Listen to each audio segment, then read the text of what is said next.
오늘 우리가 함께 나눌 말씀의 제목은 바울의 첫 설교입니다. 지난주 우리가 13장 말씀을 시작을 했는데요. 오늘 본문도 역시 그 13장 앞부분에 시작된 사도 바울의 1차 전도 여행이 계속되는 모습을 보여주고 계십니다. 지난주 다시 한번 간단하게만 상기시켜보면 사도 바울의 사역은 본인의 사역이 아니었다라고 하는 거였습니다. 더 나아가서 안디옥 교회의 사역도 아니고 그들은 도구로 하나님의 부름 가운데 쓰임받았을 뿐이지 그 일은 성령의 사역이었죠. 그래서 성령께서 친히 뭐라고 말씀하셨는가 하면 내가 불러 시키는 일을 위하여 바나바와 사울을 따로 세우라라고 이야기하셨습니다. 그 일을 하는 건 누구라는 거예요? 내 일인데 내 일 중에 일부를 너희에게 위임해서 시키는 것이다 라고 이야기를 하는 겁니다. 성령의 말씀은 사실 누구의 말씀이에요? 예수님의 말씀이에요. 예수님이 지금도 살아서 우리에게 말씀하고 계시며 우리가 그렇게 영광스럽게 박수치며 바라보는 바울의 전도 여행들은 전부 다 성령의 사역, 예수 그리스도의 직접적인 사역이었던 겁니다. 그리고 더 나아가서 오늘 우리가 교회로서 혹은 그리스도인으로서 증인의 사역을 감당하여서 이 땅에서의 육신의 삶을 살아가는 것 역시 우리는 맨날 이야기할 때 도덕적이고 영적으로 좀 경건해 보이는 이런 삶에 대해서 이야기할 때만 내 안에 사는 것이 그리스도다라고 이야기할런지 모르겠지만 우리가 사는 인생 전체가 성령을 통하여서 예수가 사는 것이라고 하는 사실을 기억할 수 있기를 바랍니다. 그래서 그분은 우리를 당신의 그 아름다운 이름의 영광을 위한 증인으로 이 땅에 세우시고 보내신다라는 거예요. 그것이 바로 우리에게 시키실 일이라고 하는 것입니다. 거기에 가능하면 우리의 인간적인 것들이 끼어들지 않고 그분이 역사하실 수 있도록 문을 열어드리고 기도하며 그분의 음성을 듣는 것이 우리가 오늘날에도 교회로서 그분의 증인으로서 예수의 증인으로서 우리가 감당해야 할 사역이라고 하는 사실을 기억하면서 오늘 말씀도 계속 볼 수 있기를 원합니다. 13절부터 봤는데요. 계속해서 이제 바울과 바나바는 다른 지역으로 이동하게 됩니다. 그런데 한 가지 좀 특별한 일이 있었죠. 13절 중간쯤부터 보면 요한이라고 하는 사람이 등장합니다. 우리가 아는 다른 두 명의 요한이 있죠. 사도 요한이 있고 또 세례 요한이 있는데 그 요한과는 구별되어서 우리가 보통 마가 요한이라고 부릅니다. 그래서 마가복음을 기록한 사람 마가. 바로 이 요한인데요. 두 이름이 있었던 것 같아요. 둘 다 마가나 요한이나 우리가 보는 사도들 레벨에 있는 그런 이름으로서 부모님이 욕심이 있었나 보죠. 두 가지 이름을 다 가지고 있었고 마가 요한의 다락방에서 초대교회는 그 오순절 성령 강림도 체험했고 또 베드로가 감옥에서 이렇게 기적적으로 하나님의 풀어주심을 통해서 나왔을 때에도 이 마가 요한의 집으로 갔었던 것을 볼 수 있습니다. 계속해서 성령의 역사를 체험했었고 하나님이 정말로 예수를 통해서 살아 역사하시는 것을 보아왔던 젊은 청년 마가 요한이 바울과 바나바가 선교 여행을, 전도 여행을 나아간다라고 했을 때에 그 자리에 뜨거운 마음을 가지고 같이 따라갔었던 것 같아요. 그런데 이유는 정확하게는 모르지만 그 요한이 그들 일행에서 떠나 예루살렘, 본인의 집이 있는 데겠죠. 그렇죠? 안디옥 교회에서 같이 출발을 하긴 했지만 거기에서 떠나서 여러 가지 이유가 있을 수 있겠지만 아마도 성경학자들은 바울에게 좀 실망스러운 이유가 아니었겠나라는 이야기를 합니다. 왜냐하면 2차 전도 여행 때에 이 요한을, 마가 요한을 데리고 가느냐 안 가느냐 때문에 바울과 바나바가 갈라서게 되거든요. 그래서 그런 것들을 보면 좀 실망스러운 이유로 인해서 이 여행에서, 전도 여행에서 빠지게 되는 그런 모습을 보게 됩니다. 어쨌든 요한이 떠나고 바울과 바나바는 계속해서 배를 타고 지금 이제 구브로라고 하는 섬에 있었던 거 우리 지도 지난번에 보여드린 것처럼 구브로라고 하는 섬에서의 사역을 다 마치고 그 위로 배를 타고 올라갑니다. 위로 배를 타고 올라가면 오늘날의 터키 지역이 나와요. 그래서 그 터키 지역에서 항구 도시인 버가라고 하는 곳에 도착했다라고 이야기를 하고요. 그 밤빌리아는 이 버가라고 하는 도시를 둘러싸고 있는 좀 더 넓은 행정구역을 이야기하는 거예요. 그래서 우리가 뭐 뉴저지에 있는 포트리 이야기하는 것처럼 밤빌리아 안에 있는 버가라고 하는 도시로 가게 됩니다. 그리고 버가에서는 뭐 특별한 어떤 사역의 흔적이 이 사도행전에는 남아있지 않고요. 거기에서 계속해서 그들의 여정을 진행해서 14절에 보면 버가에서 더 나아가 비시디아 안디옥에 이르렀다라고 이야기를 합니다. 그래서 안디옥이라는 이름이 똑같지만 이들을 파송한 안디옥 교회의 안디옥과는 또 다른 안디옥입니다. 그래서 헷갈리지 마시고 이 비시디아도 역시 좀 더 큰 행정구역이라고 보시면 돼요. 방금 얘기했던 뉴저지의 포트리 이야기했던 것처럼 비시디아라고 하는 지역에 안디옥이라고 하는 이름이 똑같은 동네가, 마을이, 도시가 있었던 겁니다. 그래서 그곳에서 이루어진 사역이 오늘 우리가 보게 되는 사역의 내용의 본문의 중심이라고 보시면 될 것 같습니다. 거기서 바울이 대부분의 내용, 우리가 읽은 40여 절 되는 내용 중에 절반 넘게 한 3분의 2가량은 사도 바울이 설교하면서 복음을 전파하는 내용이라고 하는 것을 우리가 금방 알 수 있고요. 사도 바울이 이전에는 설교를 안 했느냐? 아마 했겠죠. 그렇죠? 여러 가지 전도의 정황이라든지 교회 상황에서 교사로 안디옥 교회를 또 섬기기도 했으니까 설교를 했었을 겁니다. 하지만 기록된 것으로는 사도 바울의 첫 번째 설교가 오늘 우리가 보게 되는 비시디아 안디옥에서의 설교라고 하는 사실을 우리가 기억하면 좋을 것 같아요. 그래서 이 설교가 무엇을 이야기하고 있는지, 초대교회가 더 나아가서 성령께서, 예수께서 지금도 살아서 교회 안에 증인들을 통해 증거하고자 하는 그 핵심 메시지의 내용이 무엇인지를 오늘 다시 한번 살펴볼 수 있기를 원합니다. 그런데 이 설교는 주일 설교는 아니었어요. 언제 설교였죠? 토요일 설교였죠. 여기 보면 안식일에 회당에 들어갔다라고 이야기를 하고 있습니다. 안식일은 지금의 요일로 따진다라고 한다면 토요일이 되고요. 그들은 교회로 모인 곳에 간 것이 아니라 회당이라고 하는 아직은 예수를 알지 못하는 사람들이 대부분일 그 장소로 들어가게 됩니다. 그래서 설교 청중들을 향해서 사도 바울이 이야기할 때 그들이 누구인지를 두 부류의 사람으로 이야기를 하고 있죠. 뭐라고 이야기를 하고 있어요? 회당에 들어가면 여러 가지 절차가 있는데 이제 가장 핵심되는 부분이 말씀을 읽고 그 말씀에 대한 강해를 듣는 그런 순간인데, 예수님도 그랬었던 장면이 복음서에 계속 기록되어 있죠. 예수님이 회당에 들어가서 안식일에 이사야의 글이라든지 여러 선지자들의 글을 읽으면 그 자리에서 권면할 말이 있는 이스라엘 남자들, 유대인 남자가 일어나서 하나님이 주신 말씀을 가지고 형제들을 권면하는, 대부분 이제 랍비가 그 역할을 감당하게 되는데요. 그런 절차를 거치는 과정 가운데에 사도 바울도 율법과 선지자의 글을 읽은 후에 권면할 말이 있느냐라고 물어볼 때에 바울이 일어나서 사람들에게 그의 설교를 하기 시작합니다. 그리고 그 대상이 누구인지 16절에 뭐라고 이야기하고 있는가 하면 이스라엘 사람들과 및 하나님을 경외하는 사람들아라고 이야기를 하면서 자신의 청중이 유대인뿐만 아니라 경건한 이방인들도 있었다라고 하는 것을 정확하게 이야기를 하고 있습니다.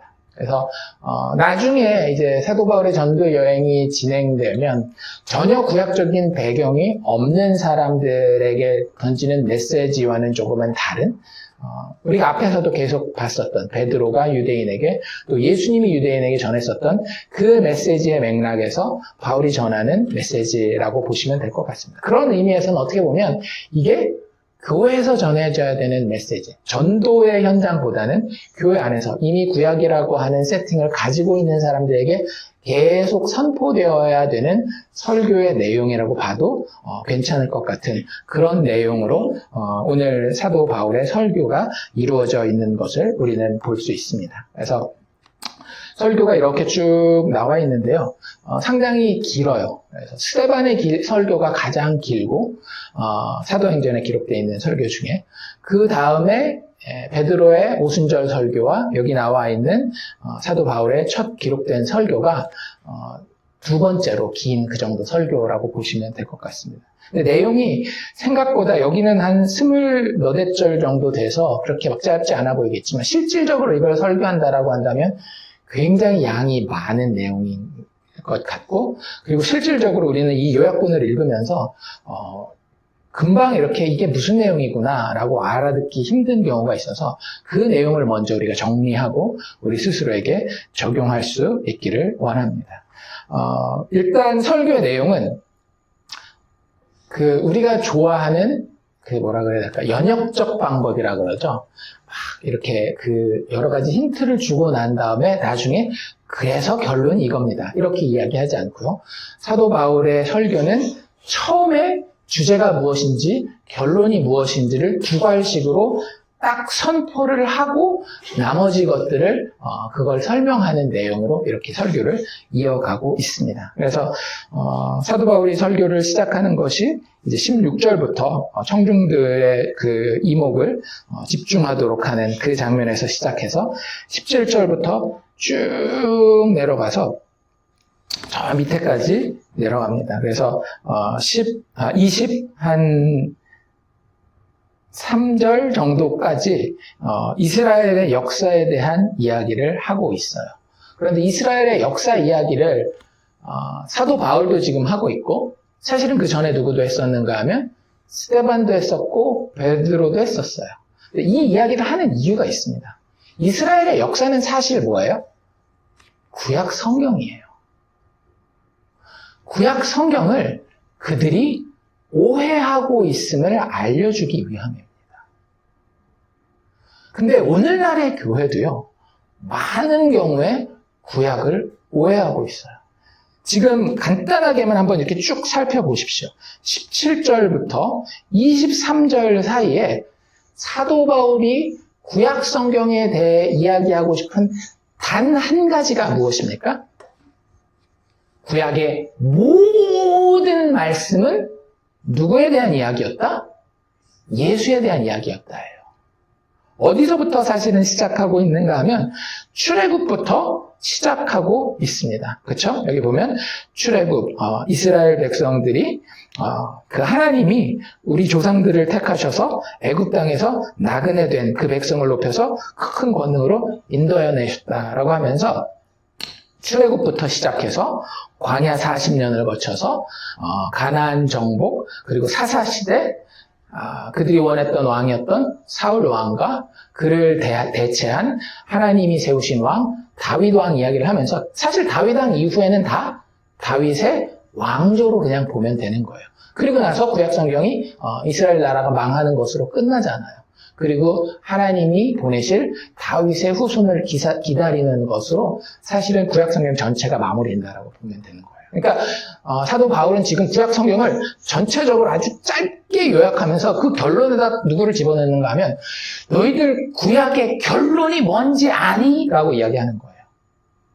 구약은 다 누구 얘기를 하고 싶어서 기록되어 있는 건가 하면 예수 이야기를 하고 싶어서 기록되어 있었던 것이야 라고 이야기를 하고 있는 거예요.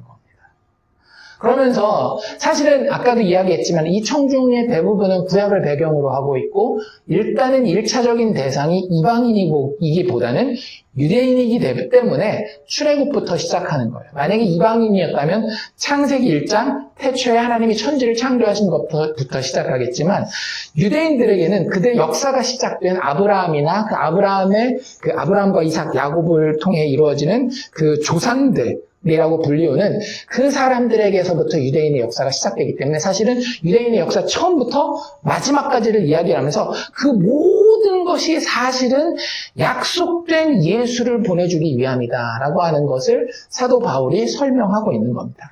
그래서 출애굽기의 이야기를 간단하게 본다라고 한다면, 하나님의 백성들의 시작이 물론 아브라함에게서 시작되긴 하지만 그 아브라함으로부터 12지파가 나오진 않았잖아요. 그 뒤에 나오는 아브라함과 이삭과 야곱을 통해서 12지파가 나오고, 12지파로서 가장 먼저 경험했던 경험이 바로 무엇인가 하면 애굽에서의 경험이에요. 잘 생각해 보세요. 12지파가 생겼을 때, 12아들들이 야곱에게서 직접 나왔을 때, 아직 지파라고도 불리우기 힘든 그때 그들은 가나안 땅에서 어디로 이사를 가요? 애굽 땅으로 이사를 갑니다. 그런데 그 땅은 어떤 땅이었어요? 하나님을 가지고 갔지만 궁극적으로는 하나님을 잃어버린, 하나님이 부재한 땅이었다라고 하는 거예요. 여러분들, 여기서 하나님의 백성의 역사의 처음이 시작됩니다. 그걸 일깨워주는 거예요. 너희들 굉장히 대단하게 너희의 혈통에 대해서 생각하지만 너희의 역사의 처음 시작은 어디였는가 하면 하나님이 부재한 가운데에 악한 주인에게 얽매여서 종살이하던 곳이 너희의 역사의 처음이다 라고 이야기를 하고 있는 거예요. 이게 기억나지 않으면 하나님과 아무 상관없는 자가 되며 하나님의 구원의 대상이 될 수 없다라고 하는 것을 사도 바울은 이야기하고 있는 겁니다. 그것이 구약 성경이 너희에게 그렇게 이야기하려고 했던 것이야. 그런데 그 부분을 놓쳤기 때문에 이스라엘 백성들은 자신의 것으로 무언가를 이루어가기를 원했어요. 자신들의 이름이 높아지기를 원했습니다. 그래서 심지어는 하나님께서 주신 그 율법을 사용해서 우리가 흔히 이야기하는 율법주의라고 하는 것을 신학적으로는 거기까지 혹시 안 갔을런지는 모르겠지만 실질적으로 그들의 인생을 살아가고 하나님을 대하는 데 있어서는 내가 무언가를 하나하나 쌓아가는 율법주의에 이를 수밖에 없었다라고 하는 거예요. 뭘 잃어버렸기 때문에? 내가 처음에 어떤 존재인지에 대한 정체성의 시작점을 잃어버렸기 때문에 거기에서 이스라엘의 역사가 시작되었다라고 하는 거죠.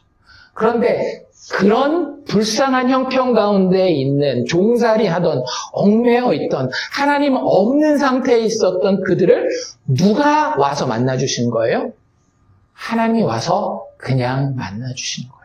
왜요? 우리 출애굽기 넘어가서 보면 모세 이야기가 시작되면서 직접 이런 기록이 나옵니다. 하나님이 그들의 애통하는, 슬퍼하는 소리를 듣고 불쌍히 여겨서 그들을 찾아오셨다.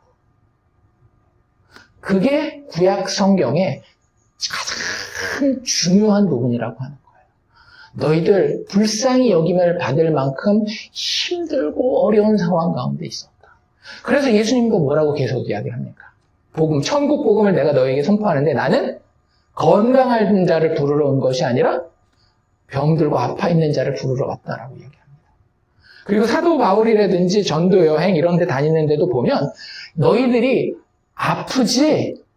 너희들 힘들지? 라고 얘기했을 때 괜찮은데요? 라고 하는 사람에게서는 다 떠나가요. 그렇지 않나요? 오늘 이 본문 마지막에도 보면 두 가지 반응이 있었는데 무슨 소리야? 우리 괜찮아! 라고 하는 사람에게서는 다 떠나갑니다. 예수님도 마찬가지 아니었어요? 너희들 다 죄인이고 악한 마귀에게 속한 사람이다 라고 얘기했을 때에 그걸 반대하는 사람들은 무슨 소리냐? 우리는 아브라함의 후손으로서 의로운 자들이다 라고 얘기하는 자에게서는 예수님은 다 떠나간다라는 거예요. 복음의 시작은 다시 이야기를 하지만 은혜를 필요로 하는 그곳이 바로 복음이 시작되는 자리라는 거예요. 출애굽이 필요한, 하나님의 구원이 필요한. 그런데 그 출애굽 때에 하나님이 어떻게 역사하셨다라고 이야기를 하고 있는가 하면 하나님이 큰 권능으로 그들을 인도했다라고 이야기를 하고 있습니다. 여기에는 두 가지 의미가 있는데요. 하나는 무슨 뜻인가 하면 우리가 할 수 없는 것을 하나님이 이루신다라고 하는 하나님의 권능에 대한 이야기가 담겨 있는 거예요. 그런데 잘 생각해 보세요. 이스라엘 백성들이 출애굽할 때에 가장 먼저 우리가 기억할 수 있는 10가지 재앙이 있습니다. 큰 권능, 그렇죠? 그런데 그 권능을 하나님이 직접 이루십니까? 아니면 중보자를 통해서 이루십니까? 중보자를 통해서 이루셔요. 사실은 출애굽 이전부터 이것은 계속해서 하나님이 구원하시기로 약속하신 하나님의 자녀들에게 계속 예고되고 예언되었던 내용이에요. 창세기 3장 15절부터 시작해서 여인의 후손이 너희들이 극복할 수 없지만 이 여인에게서 나오는 어떤 후손이 너희의 원수인 뱀의 머리를 밟아 깨뜨리리라 라고 이야기를 하고 아브라함에게도 너에게서 나올 씨가 라고 하면서 단수 이야기를 하고 그 이후에 계속해서 하나님이 보내실 어떤 존재가 너희에게서 나올 텐데 그 중보자를 통해서 하나님의 권능의 구원이 이루어질 것이다 라고 하는 것이 계속 예언되었는데 예언된 그대로 모세를 통해 더 큰 그림으로 출애굽 때에 드러난 겁니다. 그래서 큰 권능으로 인도했다라고 하는 것은 하나님이 자신의 큰 권능을 위임할 중보자를 통해서 하나님의 백성들을 출애굽시켰다라는 거예요. 그들이 종살이 되었던 곳에서 해방시켜 주었다라고 하는 겁니다. 중보자 모세를 통한 인도와 구원하시는 그런 모습이 이 짧은 구절이지만 거기에 설명되고 있는 겁니다. 그래서 광야 40년도 그들은 그냥 하나님과 직접 관계하면서 다닌 것이 아니라 심지어는 여기 뭐라고 돼 있어요? 그들의 소행을 참았다라고 할 정도로 하나님을 실망시키고 하나님을 대적했음에도 불구하고 그들과 하나님 사이에 누가 있었기 때문에 하나님의 그 큰 권능을 불쌍히 여겨서 이 사람들의 삶 가운데 현실로 여전히 만들어줄 수 있는 그들이 죄인임에도 불구하고 하나님의 중보자 모세가 있었기 때문에 그들은 하나님의 구원과 하나님의 인도를 받을 수 있었다라고 하는 겁니다. 그리고 그 다음 역사 시대가 누구를 설명하고 있다라고요? 사사들 설명하고 있다라고 이야기를 하잖아요. 사사의 이야기는 우리가 이미 성경 공부하고 설교 들은 이야기가 있기 때문에 간단하게만 설명드리면 어떤 이야기예요? 하나님의 백성들이 스스로 타락하고 핍박하여서 하나님의 심판의 대상이 되었을 때에 자기들이 세웁니까? 아니죠. 하나님이 직접 세운 사사가 어디선가 등장해서 하나님과 그들 사이에 중보함으로써 하나님의 권능을 받아 하나님의 능력을 받아 하나님의 기름 부으심과 인치심을 받아 그 백성들을 살려냈던 이야기가 사사시대의 역사라고 하는 것입니다. 그리고 그 사사시대가 끝날 때쯤에 이제 이스라엘 백성들이 배부르니까 어떻게 해요? 이제 보니까 어때요? 이제 좀 눈치를 챈 거예요. 부족만 되어가지고는 이게 트라이벌리즘만 가지고는 안 되겠구나. 뭐가 있어야 되겠다라는 걸 깨달은 거예요. 이 정치적인 구심점이 있어야 되겠구나를 깨달아요. 자기 주변의 나라들도 그렇고 자기들도 보니까 어때요? 사사가 있을 때는 잘 나가고 사사가 죽으면 이게 또 무너지고 하는 것을 보고 정치적인 구심점을 삼기 위해서 누구를 왕으로 세우는 거예요? 사울을 왕으로 세웁니다. 하나님이 그걸 그대로 두고 보시다가 다시 그 백성을 찾아오시는 것이 40년 후가 되는 거예요. 주셨다가 패하시고 사울 왕 때에 정말 좋은 시절을 삽니까? 이스라엘 백성들이? 그렇지 않아요. 사사시대와 별반 다르지 않은 그런 역사를 산 것이 사울 왕의 시대였습니다. 그런데 그 왕을 그들 스스로가 세운 왕을 패하고 다윗 왕을 세우시며 자신이 세운 중보자가 그들의 지도자로 설 것을 다시 한번 이야기를 하는 거예요. 그리고 나서 하나님께서는 다윗에게 영원히 변치 않는 다윗 언약이라고 하는 것을 허락합니다. 기억하시는 분들은 사무엘 하에 가면 7장에 그 유명한 다윗을 향한 다윗 언약이라고 하는 것이 나와요. 그래서 핵심은 뭐예요? 내가 너의 집을 세울 것이며 너에게서 나오는 후손을 통해 이 왕좌가 끊어지지 않을 것이다 라고 이야기를 해요. 사실은 다윗이 뭐 하고 싶었어요? 하나님 앞에 하나님의 집을 세우기를 원했죠.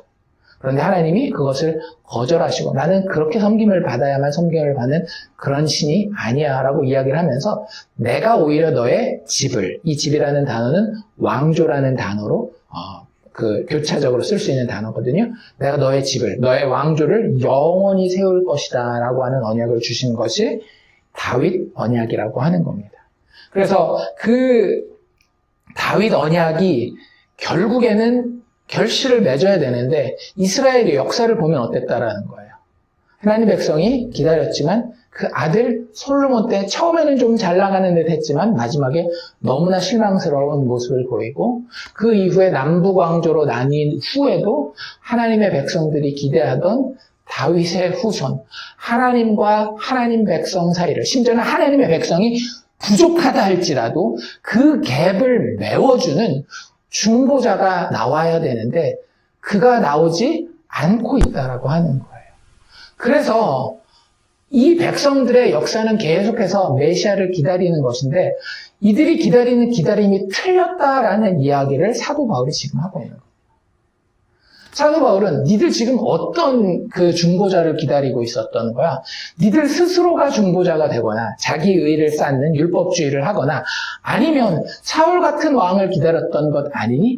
정치적인 지도자가 되어서 이 백성들을 세상에도 정말로 보란듯이 세워줄 수 있고 떵떵거리면서 살 수 있게 하는 그런 메시아 기다렸었던 거 아니야?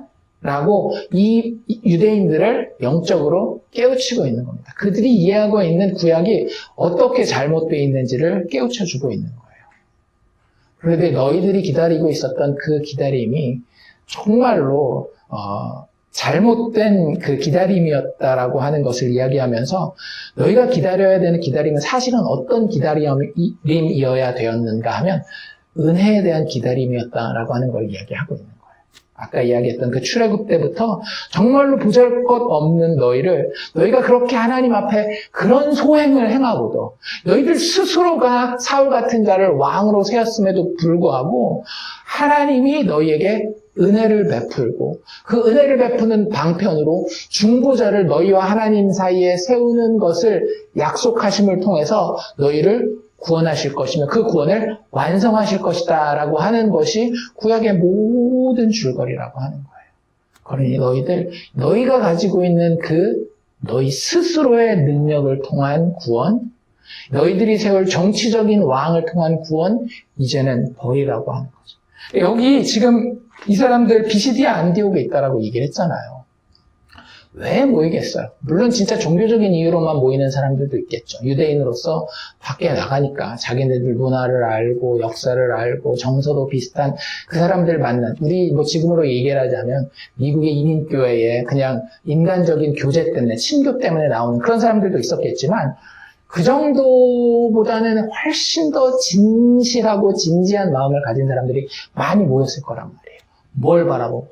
하나님 나라의 회복을 바라보고 하나님이 약속하신 다윗의 후손, 그 왕좌에 다시 앉아 그 나라를 다스리고 나의 인생과 하나님이 약속하신 모든 풍요로움을 회복시켜 주실 그분을 기다리는 건데 그 기다림이 잘못되었다라는 것을 이야기를 하는 겁니다. 왜?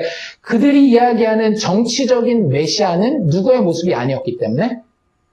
예수의 모습이 아니었기 때문에. 왜? 그들이 기다리는 메시아는 로마에게 지면 돼요, 안 돼요?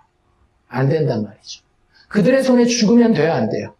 안 된단 말이죠. 그런데 예수는 그들이 보기에 그 정치적 세력에, 이방 정치적인 세력에 졌고 심지어는 그들에 의해서 목숨이 빼앗겨졌을 뿐만 아니라 구약에서 정확하게 이야기하고 있는 나무에 달려 저주받은 자로서 죽음을 죽었다라고 하는 거예요.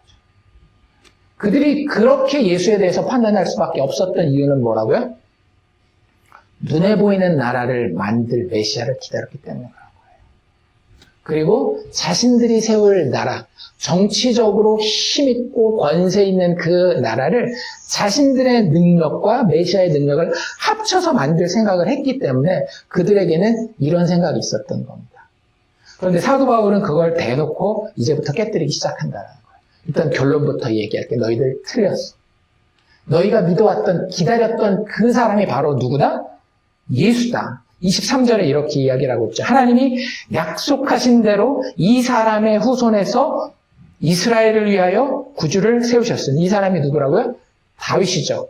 다윗의 후손 이야기를 하는데 그 다윗의 후손으로 온 자가 바로 예수야라고 일단 결론부터 이야기하고 이제 그 뒤에 설명을 하기 시작하는 겁니다. 당신들 예수에 대해서 들어봤을 텐데요.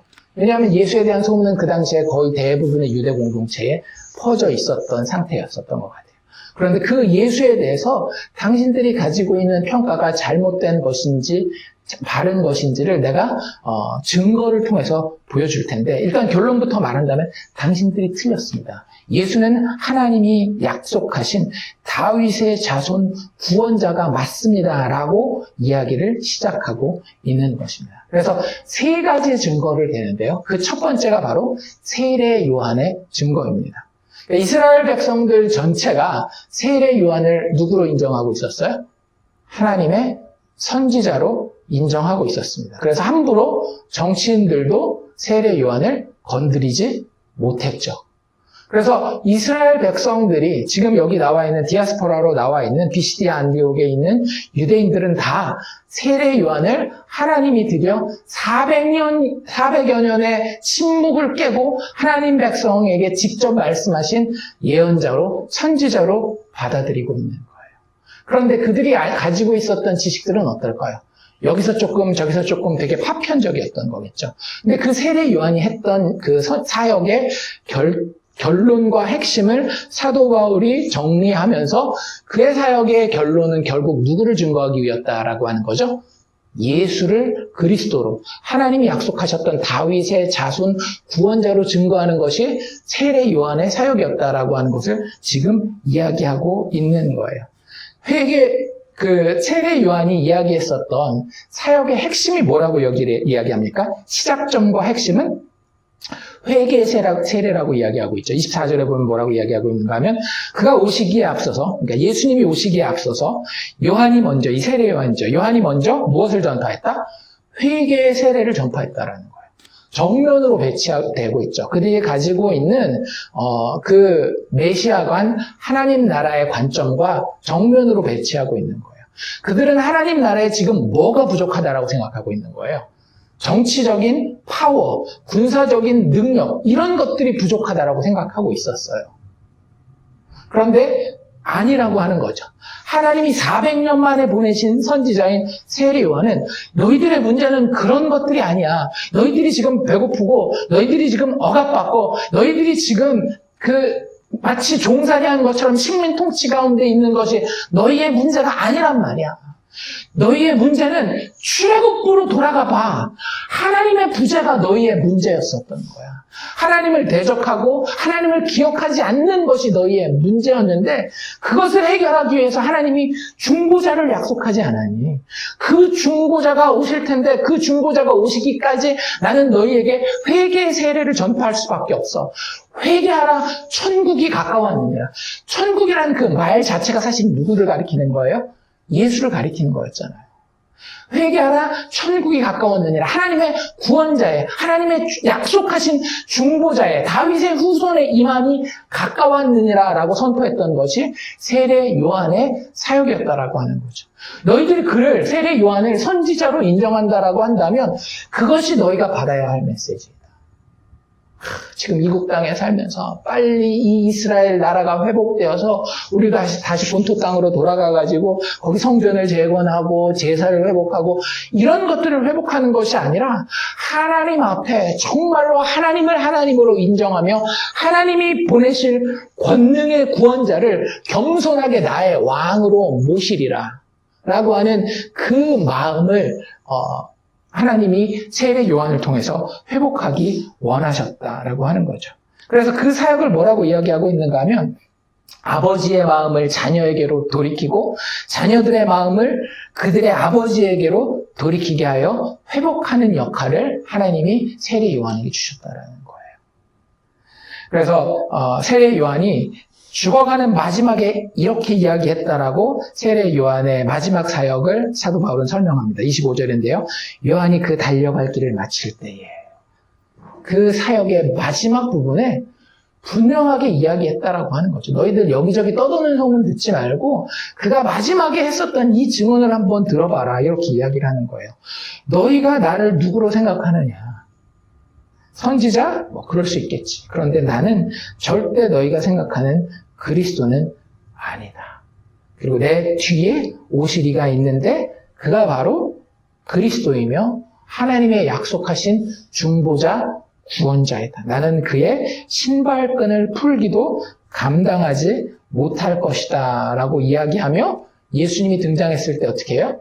그에게 세례를 주며 보라, 하나님의 세상 죄를 지고 가는 하나님의 어린 양이라고 이야기를 하면서 분명하게 이 예수가 구약에서 계속 약속되어 왔었던 다윗의 후손, 하나님의 중보자, 구원자라고 하는 사실을 세례 요한은 증거했다라고 하는 거예요. 그러니 너희가 비시디아 안디옥에 있는 너희 유대인들, 너희가 만일 세례 요한을 선지자라고 여긴다라고 한다면 예수가 바로 그 구원자 그리스도다라고 이야기하고 있는 겁니다. 그리고 이제 그 뒤에 나가면 26절부터는 두 번째 증거를 제시하는데요. 너희가 세례 요한의 증거를 긴가민가 한다라고 한다면 나는 사실만 받아들이겠습니다. 뭐 이런 현실주의자라고 한다면 너희들 지금 만날 수 있는 이 예수 사건에 대한 증언들을 한번 들어보라는 거예요. 예수가 있었다라는 거 너희들 알지? 압니다. 그 사람이 죽었다라는 거 알지? 네, 압니다. 그 죽은 배경이 어떻게 됐는지 알아? 그 이야기를 지금 설명하고 있는 거예요. 여기 보면 26절에 예수님이 어떻게 오셨는지를 이렇게 설명합니다. 형제들아, 아브라함의 후손과 너희 중 하나님을 경외하는 사람들아, 이 구원의 말씀 자체가 누구를 얘기를 하는 거예요? 예수님을 이야기를 하는 겁니다. 구원의 말씀, 즉 예수를 우리에게 하나님이 보내셨거늘 예루살렘에 사는 자들과 그들 관리들이 예수와 및 안식일마다 외우는 바 선지자들의 말을 알지 못하므로 예수를 정죄하여서 선지자들의 말을 응하게 하였도다. 죽일 죄를 하나도 찾지 못하였으나 빌라도에게 죽여달라 하였다. 해서 예수님이 진짜 오셨고 오셔서 빌라도의 손에 죽었다라고 하는 것을 이야기를 하는 거예요. 그런데 그 재판 과정에서 예수님에게 죄가 발견되었다, 안 되었다? 발견되지 않았다라고 하는 거죠. 그러니까 그들은 뭐만 봤던 거예요? 예수가 나무에 달려 죽어 저주받은 자로서 죽은 것만 알고 있는 거예요. 그런데 그 사정을 잘 살펴보자라고 하는 거죠. 정말로 이 예수라고 하는 자가 죽은 죽음이 저주받아 죽어야 할 자의 죽음이었냐라고 하는 거예요. 재판 과정을 하나하나 좀 더 자세히 설명했으리라고 봅니다.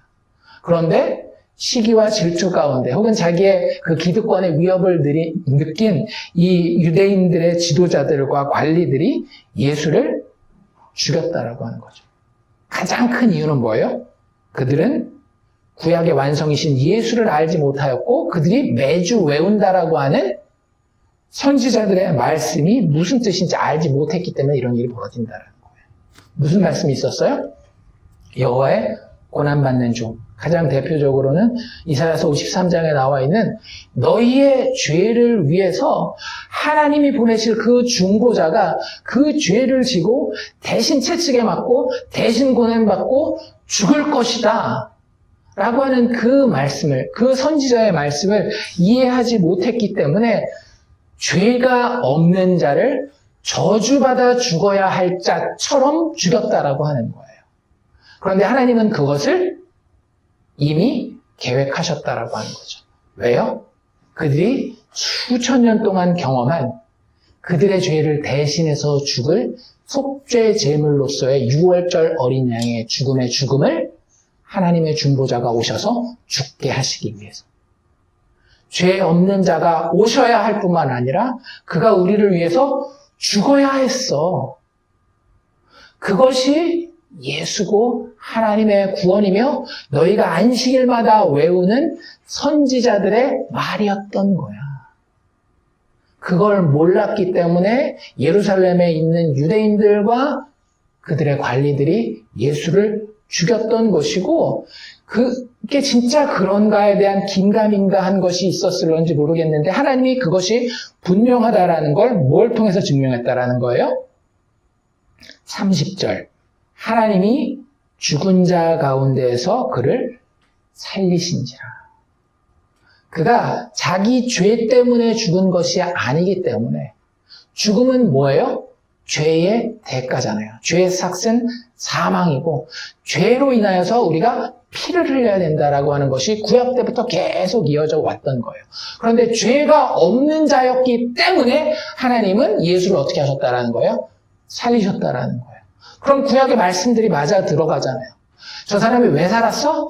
왜 살긴? 죄가 없이 죽었으니까 다시 살아난 거지. 죄의 대가를 자기 스스로 자기가 치를 이유가 없기 때문에 하나님이 그의 무죄함을 증명하기 위해서 죽음 가운데로부터 살리신 거야 라고 하는 것이 당연한 해석이어야 한다라고 하는 거죠. 그럼 그들이 할 수 있는 질문은, 그 다음 질문은 뭐예요? 진짜 살아났어? 라고 하는 질문을 할 수 있잖아요. 왜냐면 그 사람, 여기 있는 대부분의 사람들은 예루살렘에서 그 예수의 부활의 이야기를 직접 듣거나 부활하신 예수님을 만나지 않은 사람들이거든요. 그래서 그 31절 뒤에 뭐라고 이야기하고 있는가 하면 갈릴리에서부터 예루살렘에 함께 올라간 사람들에게 여러 날 보이셨으니 그들이 이제 백성 앞에서 그의 예수의 부활의 증인이다라고 이야기를 하는 겁니다. 너희들이 지금은 이미 하늘에 올라가신 예수를 만나지는 못하겠지만 목숨을 걸고 그가 살아난 것을 만난 그와 3년의 공생애를 같이 했을 뿐만 아니라 그의 부활을, 죽음과 부활을 분명하게 너희에게 진술할 수 있는 증인들이 있다라는 거예요. 그러니 그는 분명히 살아난 것이 맞고 그의 살아남은 하나님의 살리심이고 하나님이 그를 살리신 이유는 그가 죽은 이유가 죄인들을 위해 죽으신 죄 없는 죽음이었기 때문이라고 하는 거예요. 하나님은 분명하십니다. 죄인은 반드시 대가를 치르게 하셔요. 둘 중에 하나죠. 죄를 지은 죄인이 그 대가를 치르게 하거나 아니면 그 죄인을 대신해서 죄 없는 자가 그 대가를 치르게 하시거나. 그런데 구약은 계속해서 무슨 이야기를 했던 거예요? 너희들 죄인 맞잖아. 너희들 광야에서의 40년 동안의 소행을 생각해봐.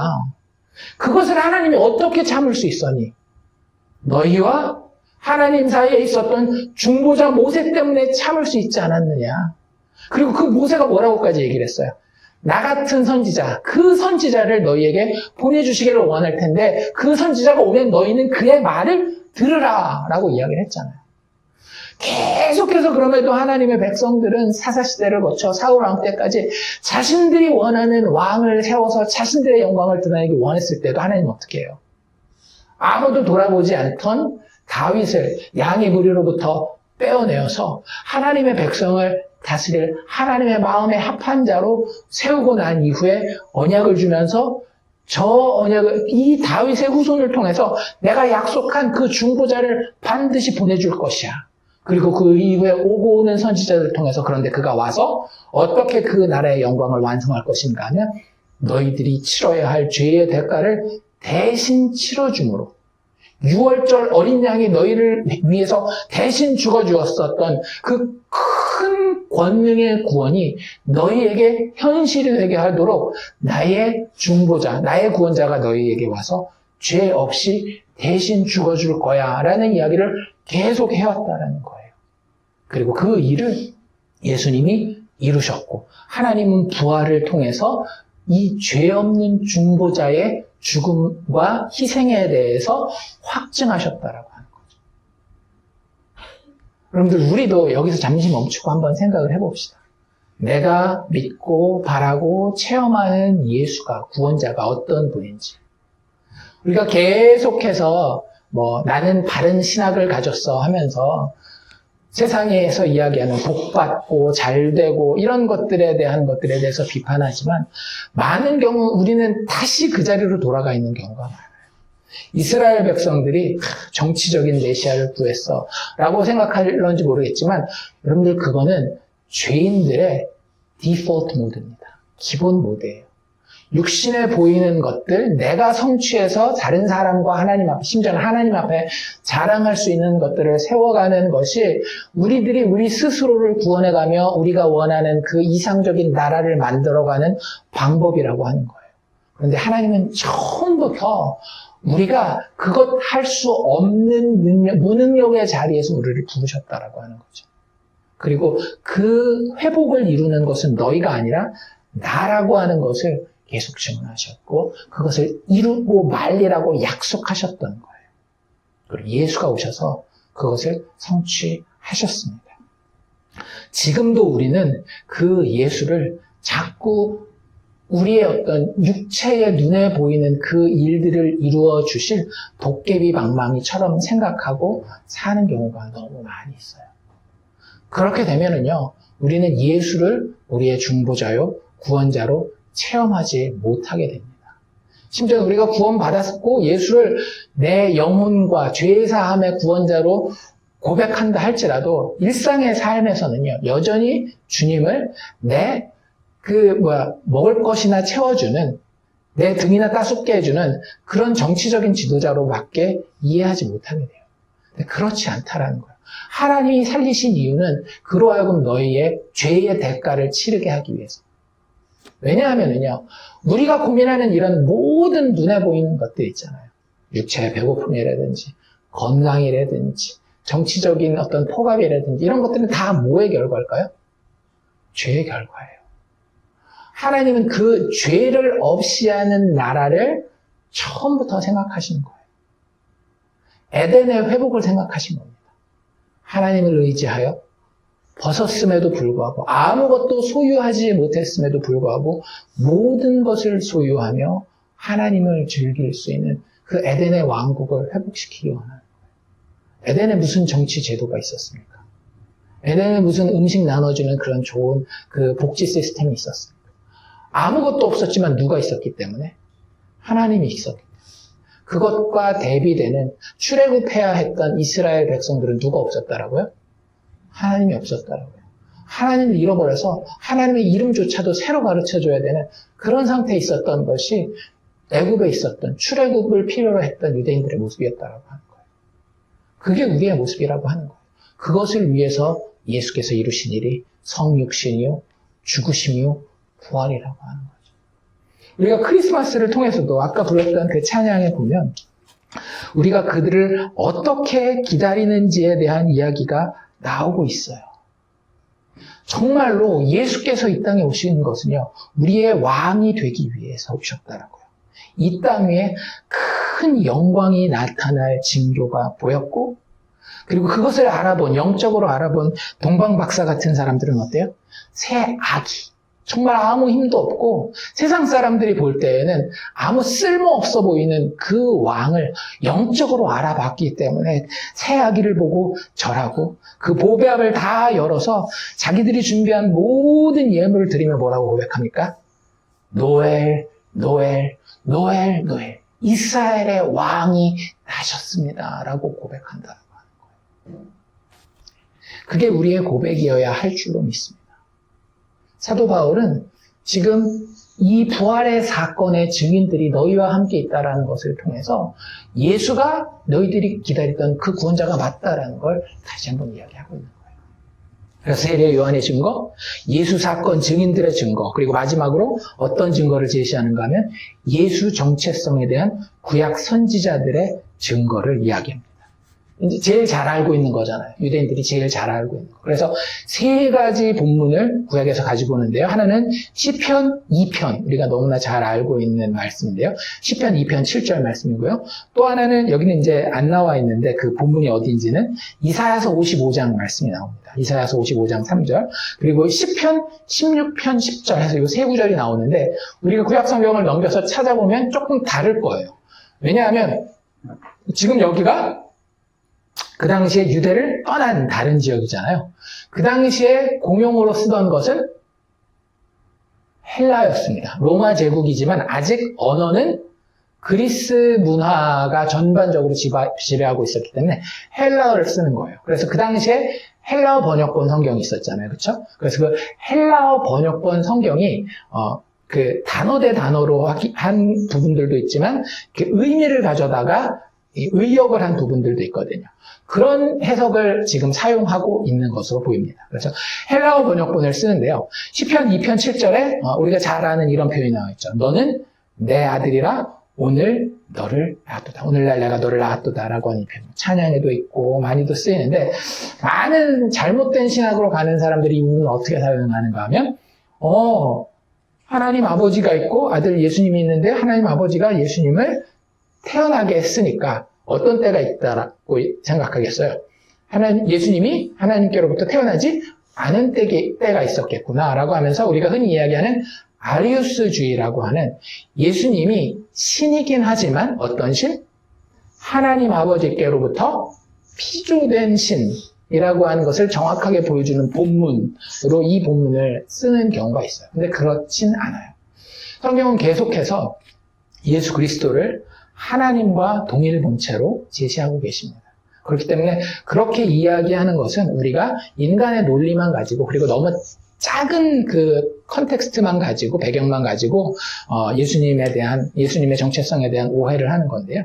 오히려 이것은 무엇을 이야기하는가 하면 조금 어려운 신학적인 표현을 쓰면 영원 출생 혹은 영원 발출이라고 하는 개념이 있어요.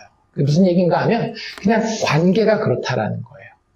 아버지에게서 낳았는데 그 낳은 관계가 그냥 처음도 없고 끝도 없는 영원한 관계라고 하는 거죠. 그러니까 이게 우리의 머리로는 잘 이해가 안 되기 때문에 그냥 그런 표현을 쓰는 것인데 왜 그런 태어났다, 낳아졌다라고 하는 표현을 쓸까요?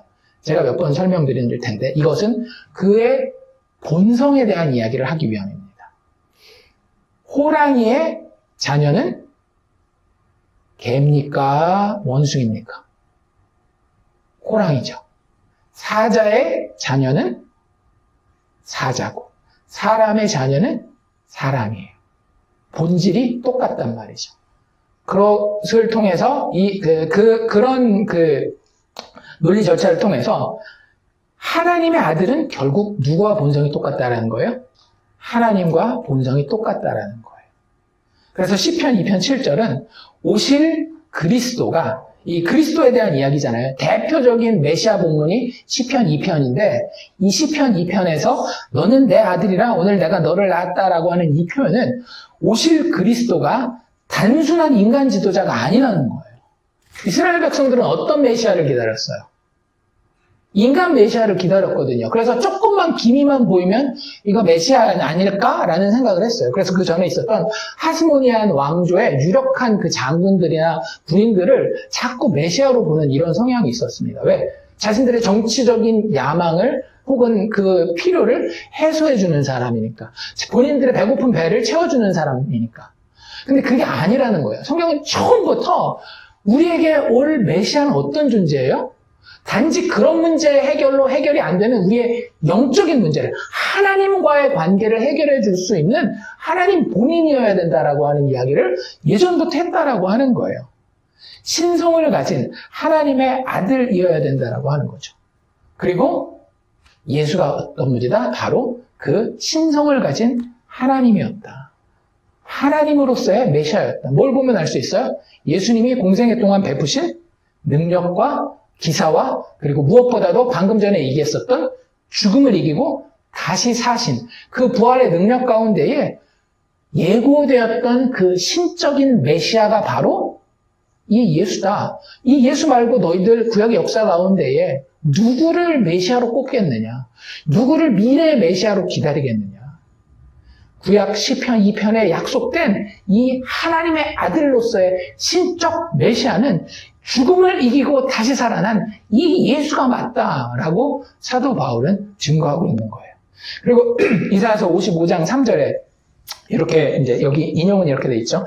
내가 다윗의 거룩하고 미쁜 은사를 너에게 주리라. 이게 갑자기 왜 나올까 이렇게 고민할 수 있는데요. 하나님의 백성들에 대한 하나님의 은혜로운 약속 중에 한 부분이에요. 그 시편 55편을 보면. 그런데 여기 나오는 이 은사라고 하는 단어는 번역본들마다 조금 다른 단어를 씁니다. 그런데 실질적으로 히브리어 본문, 헬라어 본문을 보면 은사, 하나님이 거저 주시는 선물이잖아요. 이걸 어떤 컨텍스트에서 은사라고 표현하는가 하면 무슨 선물인데 이렇게 물어볼 수 있잖아요. 무슨 선물인가 하면 약속이라는 단어로 바꿔 쓸 수 있는 그 표현이에요. 여러 번역본들을 비교해보면 여기서 은사라고 하는 것은 언약이라는 단어와 바꿔 쓸 수 있는 그런 표현입니다. 문맥상. 그래서 이렇게 읽을 수 있어요. 내가 다윗의 거룩하고 신실한 약속을 잘 지키는 그런 언약을 너희에게 주리라. 그래서 하나님이 다윗에게 무슨 약속했다라고 아까 우리 얘기했죠? 다윗 언약을 주셨죠. 하나님의 통치자가 다윗의 후손을 통해서 올 텐데 그 후손이 끊기지 않을 것이다. 그의 통치가 영원할 것이다 라고 이야기를 했어요. 그런데 실질적으로 육의 혈통을 따라온 다윗의 많은 후손의 왕들은 그것을 성취하지 못했는데 예수님이 오셔서 무엇을 이겨냈어요? 죽음을 이겨냈어요. 하나님 그걸 약속하셨다라는 거예요. 이사야서 55장 3절에서 너희들 이걸 기대해라. 중간에 낙담하지 말고 뭘 기대해라? 다윗의 후손을 통한 영원한 통치를 기대해라. 그거 기다려라 라고 이야기했던 거예요. 우리도 어때요? 은혜 받고 그러면 그 은혜가 좀 계속 갔으면 좋겠잖아요. 우리의 육체의 연약함 때문에 그것들이 무너질 때가 있는데 하나님이 약속하신 다윗 언약은 뭐라고요? 영원한 통치라고요. 영원한 회복, 도저히 무너지지 아니하는 하나님의 능력의 통치인데 그것이 계속해서 실패하는 것을 봤다라고 하는 거예요. 이스라엘 백성들은. 뭘 통해서? 역사의 왕들을 통해서. 다윗의 후손으로 온 그 보좌에 앉은 왕들의 죽음을 통해서 그들의 배신을 통해서 그것이 자꾸 실패하는 것을 봤는데 하나님은 그 약속을 너무나도 분명하게 해놨다고 하는 거죠. 너희들 그 그림자를 보고 판단하지 마. 본체가 올 텐데 그 본체는 그들이 죽었던 것처럼 죽지 않을 거야. 라고 하면서 무엇을 통해서? 예수 그리스도의 부활을 통해서 다윗의 언약이 완성되었음을 증명하고 있는 거예요. 그러면서 이제 마지막으로 결정적으로 무슨 구절을 가지고 오는가 하면 10편 16편 10절을 가지고 오죠. 이건 누구도 이야기했던 거죠? 베드로도 이야기했던 구절입니다. 주의 거룩한 자로 썩음을 당하지 않게 하시리라. 그들이 기다렸던 게 누구라고요? 다윗이 예고한 다윗의 자손, 영원한 통치를 가지고 올 자. 그런데 영원한 통치니까 죽으면 돼야 안 돼요? 안 된단 말이에요. 그래서 여기에 나와 있는 것처럼 주님의 그 거룩한 자로는 썩음을 당하지 않게 하실 것이다. 이게 하나님의 보증이다 라고 이야기를 하는 거예요. 그런데 이스라엘이 지금까지 봤던 모든 지도자들, 심지어는 모세를 비롯해서 사사들과 왕들까지도 하나님이 원하시는 자리에 올라가는 것처럼 보였지만 항상 마지막 장애물은 뭐였던 거예요? 그들 스스로가 단순한 인간이었기 때문에 마지막 장애물은 죽음이었던 거예요. 그런데 단순히 인간일 뿐만 아니라 100% 인간이면서 100% 하나님이신, 하나님이 약속하신 그분이 오셨을 때에는 드디어 그 영원한 통치가 죽음을 이기고 성취되었다라고 하는 거죠. 다윗은 죽어 썩어 있지만 예수는 부활하여서 썩음을 당하지 아니하신다라고 하는 것을 성경의 예언을 통해서 부활의 사건과 연관해 이 비시디아에 있는 안디옥 성도들에게, 안디옥 유대인들에게 사도 바울은 증거하고 있습니다. 결론은 뭐라고요? 예수가 바로 너희가 기다리던 다윗의 후손이다 라고 하는 거예요. 너희가 기다리던 그런 모습이 아닌 하나님이 약속하신 그런 모습대로 그대로 일치하지 않느냐. 너희들이 인정하는 선지자를 통해서건, 너희들이 팩트로 볼 수 있는 사실의 증인들의 증언을 통해서건, 혹은 너희들이 매주 암송한다라고 하는 그 구약의 말씀을 통해서건 분명히 이 예수가 너희들이 기다린다라고 하는 그 메시아가 맞지 않느냐라고 사도 바울은 이야기를 하고 있습니다. 그리고 나서 그 뒤에 38절부터 이렇게 쭉 보면 결론을 내리고 있어요. 네, 결론과 적용이 있는데 일단 신학적인 결론을 38절, 39절에 보면 굉장히 쉽게 알 수 있습니다. 두 번이나 반복되는 표현이 있죠. 어떤 표현이에요? 38절, 39절에 이 사람을 힘입어. 이 사람이 누구예요? 약속된 다윗의 후손 구원자 예수 그리스도. 그 사람을 힘입어 너희가 로마에서 독립할 것이다? 아니죠. 그 사람을 힘입어 너희의 배고픔이 해결될 것이다? 아니죠. 그 사람을 힘입어 너희의 질병이 다 고침받을 것이다? 아니죠. 그런 것들은 부수적으로 따라올 수도 있는 거예요. 그런데 신학적인 핵심 결론은 무엇이다? 너희가 이 사람을 힘입어 죄사함을 받을 것이다. 38절에는. 그렇죠? 39절에는 같은 표현을 뭐라고 이야기하고 있어요? 너희가 이 사람을 힘입어 의롭다 하심을 얻을 것이다. 이게 하나님이 하나님의 백성들에게 다윗의 자손을 오리라 한 메시아를 약속하신 이유라고 하는 거예요. 왜요? 우리의 근원 자체가 어디에 있기 때문에? 하나님의 부재에 있었기 때문에. 하나님과의 불화에 우리의 근원이 있기 때문에 우리가 생각하는 이 모든 질병과 배고픔과 억압이 있다라고 하는 거예요. 그 문제를 해결하기 위해서 이스라엘 백성들은 하나님이 주신 것까지도 오해했다라는 거예요. 여기 나와 있는 표현대로는 뭐예요? 모세의 율법으로 너희가 의롭다 하심을 얻기 원하지 않았느냐. 그런데 그게 가능했다, 불가능했다? 불가능했다라는 거예요. 여러분, 이게 복음의 핵심입니다. 우리가 자꾸 지금도 오늘날을 살아가면서 우리의 일상을 살아가면서 개인으로 공동체로 자꾸 뭐 하려고 해요? 모세의 율법으로 우리가 우리 스스로를 의롭게 하며 하나님의 나라를 이 땅에 육체적으로 정치적으로 이루려고 한다라고 하는 거예요. 제발 그러지 맙시다. 하나님이 우리에게 주시길 원한 것은 이 사람을 힘입어 죄사함을 받고, 이 죄는 누구를 향한 죄였어요? 사람들을 억압하고 살인하고 강도한 그런 단순한 법적인 죄를 이야기하는 게 아니에요. 하나님 앞에서 하나님이 없는 것처럼 여기는 하나님 부재 상태에 자원하여 들어가는 영적 죄를 이야기를 하는 겁니다. 그렇기 때문에 예수 그리스도를 힘입어 이 하나님 앞에서 범한 죄에 대한 죄사함, 그리고 이제는 예수의 의를 힘입어 하나님 앞에 떳떳이 서는 의롭다 하심을 받는 그것이 예수를 통해서만 이루어진다라고 하는 거예요. 그랬을 때에 하나님이 필요한 것에 질병의 고침을 허락하십니다.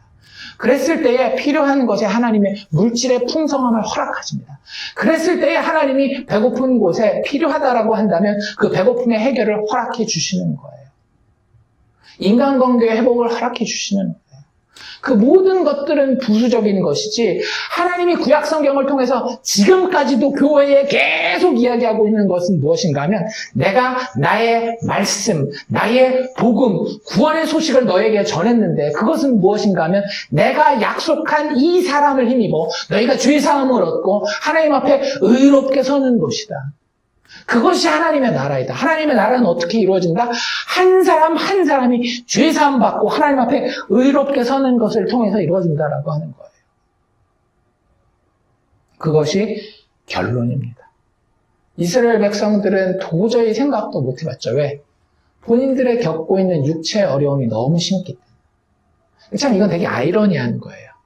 우리가 하나님을 오해하고 하나님으로 멀어지는 데는 두 가지 방법이 있습니다. 하나는 뭐예요? 육체적으로 아주 부유하고 평화로운 거예요.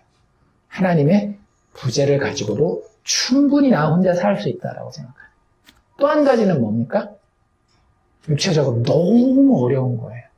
그러면 하나님의 임재를 뭐와 동일시해버려요? 내 육체적인 필요가 채워지는 것을 하나님의 임재와 동일시합니다. 아니요, 그렇지 않아요. 내 육체의 필요는 때로는 하나님이 필요해서 너 그 필요를 좀 느껴봐라 라고 던져주실 때도 있어요. 그렇기 때문에 내 육체적인 필요가 채워지는 것이 하나님 나라의 임재와 같지 아니합니다. 하나님 나라의 임재는 오직 무엇을 통해서? 오직 이 사람을 힘입는 것을 통해서. 하나님이 약속하신 중보자, 구원하실 다윗의 후손을 통해서만 우리에게 임한다라고 하는 거예요. 왜? 그가 우리의 죄를 위해서 죄 없이 저주받은 자의 자리에 죽어주셨기 때문에 그분을 우리가 받아들일 때에, 그분을 우리가 믿을 때에 우리는 비로소 죄 사함을 받고 하나님 앞에 의로운 자로 서는 겁니다. 우리의 육체의 눈으로는 확인할 수 없는 것들이에요. 그래서 누구의 도움이 필요해요? 지금도 역사하시는 그분의 영의 사역이 필요한 겁니다. 성령은 그래서 우리에게 늘 필요한 존재예요. 이 복음을 우리는 조금만 영적으로 흐려져도 오해하거든요. 아까 이야기한 내 육신의 필요와 내 눈에 보이는 것들과 자꾸 연결하려고 해요. 하나님이 그걸 무시하진 않지만 그것들은 그림자들이라고 보시면 됩니다. 현실에 그 진리와 본체에 가장 가깝게 다가가는 데에는 성령의 역사가 필요합니다. 성령이 내 눈을 열어서 십자가에 죽으시고 다시 살아나신 죄 없는 하나님의 독생자 6월절 어린 양 예수를 바라보게 하는 그 성령의 능력을 통해서만 우리는 제대로 산 자가 되는 거예요. 우리는 그걸 영생이라고 부릅니다. 그리고 사도 바울은 그의 설교를 마지막 경고로 마치고 있어요. 적용이죠. 어떤 적용이에요? 하박국서를 인용하면서 41절에 나와 있는 그 말씀인데요. 하박국이 하나님 앞에 질문하고 되게 떳떳하게 서 있었잖아요. 그랬을 때 그 교만한 하박국을 향해서 하나님이 하셨던 말씀이에요. 보라, 멸시하는 사람들아, 도무지 믿지 못할 만한 일을 내가 너희에게 행할 것이라. 너희는 놀라고 멸망할 것이다. 이렇게 이야기를 합니다. 우리가 이 예수를 받아들이지 않는 그 모습 자체가 하나님 앞에서 우리는 영적으로 하나님을 멸시하는 모습이라고 하는 겁니다. 너희들 그런 자가 영적으로 예수를 멸시하는 자가 되어서 멸망하지 않도록 주의하라 라고 본인의 설교를 마무리를 하고 있습니다. 되게 예의 없어 보이기도 하죠. 저렇게 참 사람 공격적이고 되게 사람 마음에 상처받게 저렇게 설교를 하나. 근데 사도 바울은 그런 부분에 신경 쓰지 않았어요. 그리고 이거 하고 나가서 자, 그러니까 멸망할래 안 할래? 멸망하면 안 되겠지? 믿어야 되겠지? 그러지도 않아요.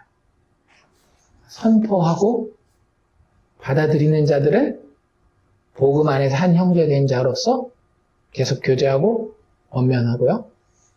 그렇지 않은 자들은 그 예언이 임한 줄로 알고 그걸 오히려 선포합니다. 46절에 뭐라고 돼 있어요? 바울과 바나바가 담대히 말하여 이르되 하나님의 말씀을 마땅히 먼저 너희에게 전할 것이로되 너희가 그것을 버리고 영생을 얻기에 합당하지 않은 자로 자처하기로 우리가 이방인에게로 향하노라.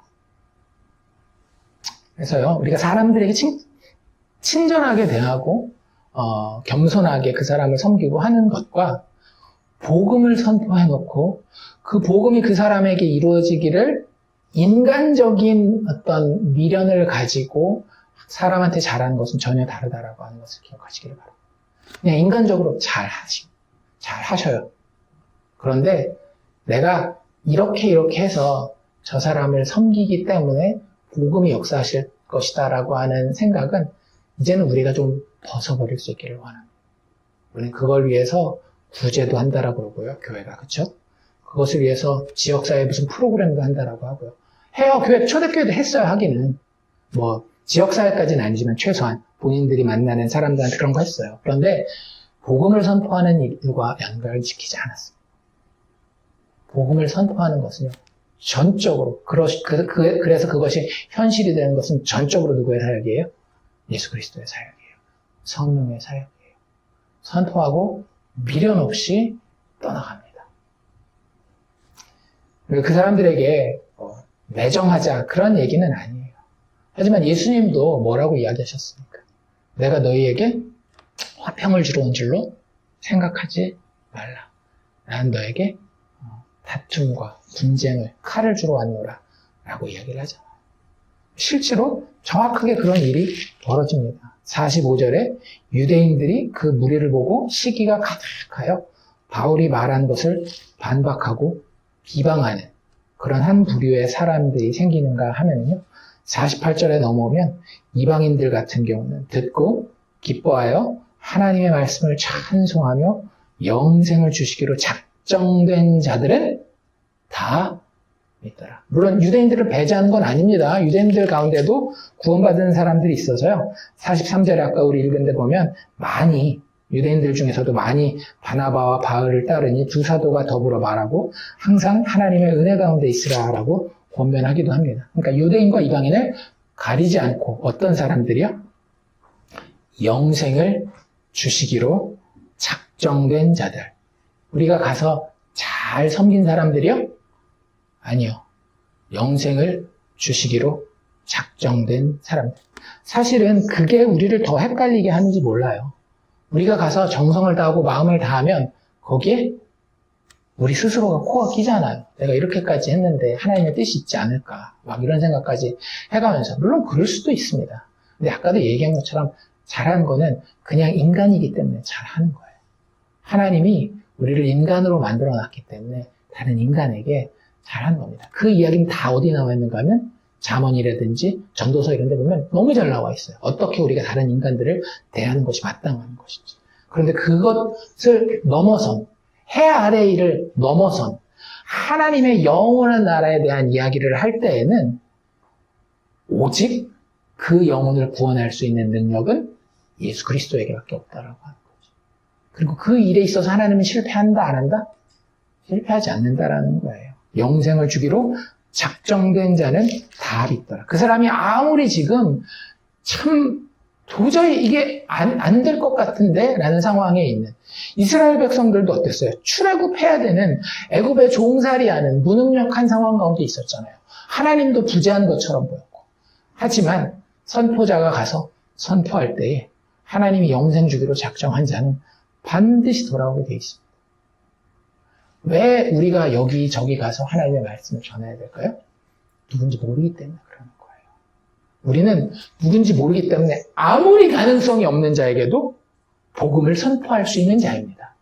하지만 동시에 겸손하게 내가 아무리 잘하는 사람에게도 내 스스로는 그 사람의 구원을 기대할 수 없는 존재예요. 그게 증인들이, 교회가 서 있어야 되는 자리라고 하는 겁니다. 사도 바울의 이 설교의 내용과 그 마지막 어떤 반응들을 보면서 우리가 그런 교훈들도 얻기를 원하고요. 사도 바울은 성도들을 향해서 이렇게 권면을 합니다. 아까 우리가 중간에 읽었던 것인데 자신의 설교를 마치고 사역을 마무리하는 가운데 이렇게 이야기를 하고 있어요. 항상 하나님의 은혜 가운데 있으십시오. 이게 무슨 얘기일까요? 우리 맨날 그런 얘기 하잖아요. 하나님 은혜 가운데 충만하시길 바랍니다. 풍성하신 하루 되세요. 뭐 이런 얘기를 하잖아요. 이게 무슨 얘기일까요? 그냥 인사치레? 아니요. 하나님의 은혜는 너무나도 분명합니다. 구약에서 계속 약속되었던 그 은혜예요. 뭐예요? 예수 그리스도의 역사하심이에요. 우리가 인생을 살아갈 때에 늘 예수를 체험하는 그것 자체를 사도 바울은 은혜라고 이야기합니다. 성령 충만함 가운데 그리스도와 대화하고 그래서 그분의 음성을 듣고 나도 그분에게 나의 모든 것을 아뢰어놓고 그게 은혜 가운데 굳게 붙들려 있는 거라고 하는 거죠. 그렇게 이 복음을 받아들인 자들에게 사도 바울은 권면을 하고 이제 다른 지역으로 떠나갈 때에 그 말씀을 믿음으로 받은 제자들은 어땠대요? 마지막 절에 기쁨과 무엇이? 성령이 충만하였더라. 그리스도인의 삶은 성령이 없이는 된다, 안 된다? 되지 않아요. 하나님은 처음부터 태초에 천지를 창조하실 때부터 구약의 그림자 역사를 지나 예수님이 직접 오셔서 사역하시는 공생애 그리고 지금 그의 택한 백성들이 살아가는 이 교회 시대까지 늘 성령을 통해서 직접 역사하신다고 하는 거예요. 우리가 생각하는 어떤 신비로운 그런 힘, 영향력 이런 것들이 아니라 하나님이라는 인격체로서 아니 예수 그리스도 부활의 구원주라고 하는 그 살아있는 인격체로서 성령을 통해서 지금도 우리와 충만하게 역사하시고 그런 성도들의 삶 가운데는 능력과 기쁨이 충만하다라고 하는 것입니다. 우리들의 그리스도인으로서의 삶에 늘 이러한 하나님의 은혜이신 예수를 체험하고 힘입는 그런 삶이 되기를 주의 이름으로 축원합니다.